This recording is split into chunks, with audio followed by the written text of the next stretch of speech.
Assalamualaikum warahmatullahi wabarakatuh. Selamat datang di YouTube channel Resensi Institute.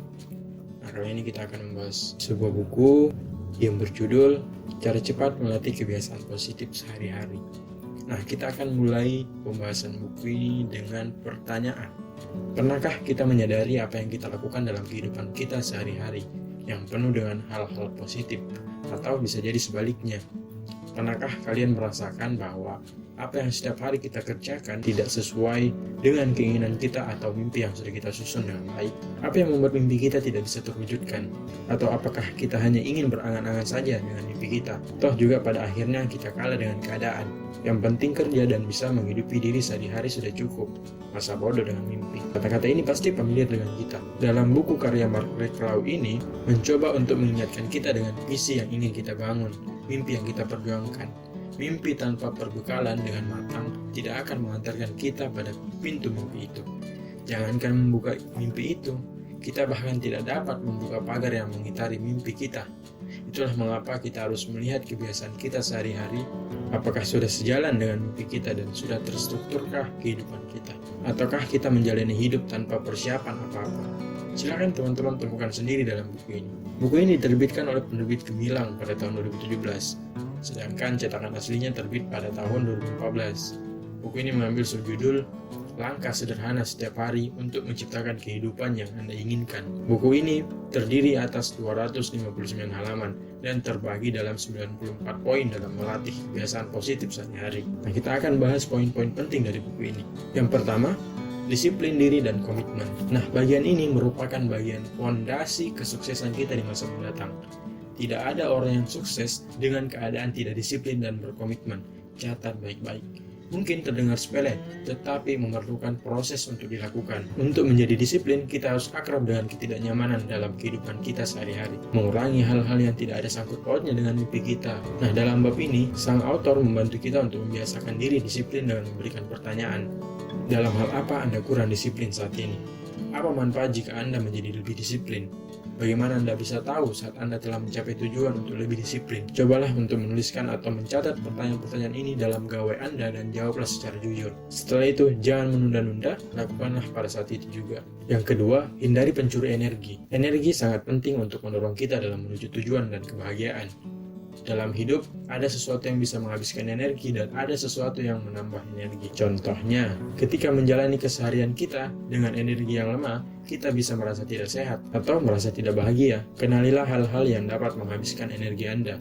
Misalnya, melihat status mantan yang sebentar lagi akan dilamar oleh orang lain, iri dengan apa yang dipamerkan oleh orang-orang di sosial media, mencoba menjadi kritikus di dalam semua aspek tanpa memberikan solusi yang konkret dan lain-lain. Contoh lain, makan yang tidak sehat, konsumsi alkohol, obat-obatan, kafein terlalu banyak, gula, tembakau, kurang olahraga, negativitas, sarkasme, dan orang-orang yang dalam bahasa sang autor ini sendiri ialah vampir energi. Bisa jadi di antara rekan kerja kita, teman, dan bahkan keluarga. So, hindarilah pencuri energi ini. Nah, yang ketiga, kelola waktu Anda. Kita merasa bahwa kita tidak punya waktu lagi untuk melakukan hal-hal lain. Misalnya, suami yang tidak mempunyai waktu berkumpul dengan keluarga, atau kita tidak mempunyai waktu untuk membaca, dikarenakan aktivitas kita yang begitu padatnya. Pertanyaannya, apakah kita benar-benar tidak punya waktu? Atau karena memang kita tidak mengatur waktu kita dengan sebaik-baiknya? Misalnya jam tidur kita yang begitu panjangnya. Bukankah dengan bangun 30 menit awal sebelum pagi kita bisa memiliki waktu yang lebih? Cara yang tepat untuk mengurangi waktu kita adalah mengurangi waktu pada hal-hal yang bukan prioritas. Misalnya menonton YouTube seharian, bermain game seharian, tidur seharian, bermedsos seharian. Atau bisa jadi kita tidak mempunyai prioritas atas apa yang ingin kita lakukan yang berakibat pada masa mendatang kita nantinya. Nah, sang author sendiri pun juga memiliki teknik dalam menghemat waktunya, meluangkan waktu 30-60 menit di hari Minggu untuk merencanakan 1 minggu ke depan. Dan ia juga mengingatkan jangan lupa untuk menjadwalkan beberapa waktu bebas, waktu relaksasi seperti tidur siang sebentar, membaca, meditasi, dan lain-lain. Nah, yang keempat, bangun pagi, kurangi tidur. Mengutip perkataan dari Aristoteles, bagus sekali bangun sebelum fajar karena kebiasaan ini akan menambah kesehatan, kekayaan, dan kebijaksanaan. Nah, manfaat pertama dari bangun pagi adalah kita bisa mendapatkan 365 jam per tahun.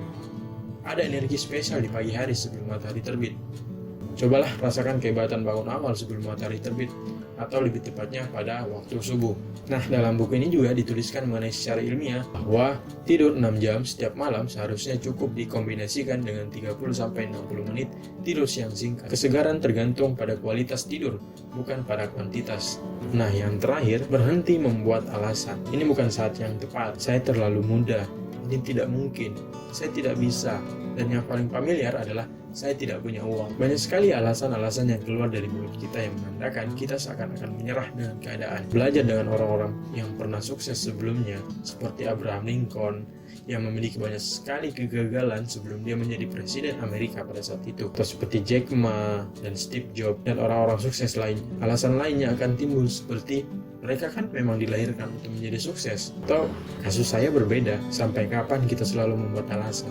Mulailah bertindak, karena satu hal yang pasti, jika kita melakukan apa yang kita lakukan sekarang, kita akan mendapatkan hasil atas apa yang kita lakukan nantinya. Nah, perspektif presenter mengenai buku ini sangat-sangat aplikatif. Ketika teman-teman telah selesai membaca buku ini, pada saat itu juga mulailah lakukan hal-hal yang positif. Yang punya penghasilan tetap, mulailah rencanakan keuangan Anda dengan tepat. Yang belum berpenghasilan, mulailah setidaknya melakukan hal-hal positif.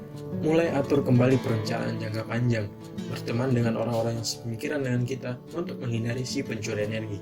Di kondisi yang memprihatinkan ini, di tengah pandemi virus corona, kita bisa memikirkan ulang kembali tentang visi kita ke depan. Nah, mengutip perkataan dari Zig Ziglar, salah satu motivator terkenal dunia, adalah karakter yang membangunkan kita dari tempat tidur, komitmen yang menggerakkan kita untuk bertindak, dan disiplin yang memungkinkan untuk meneruskannya. Terima kasih. Ada pertanyaan?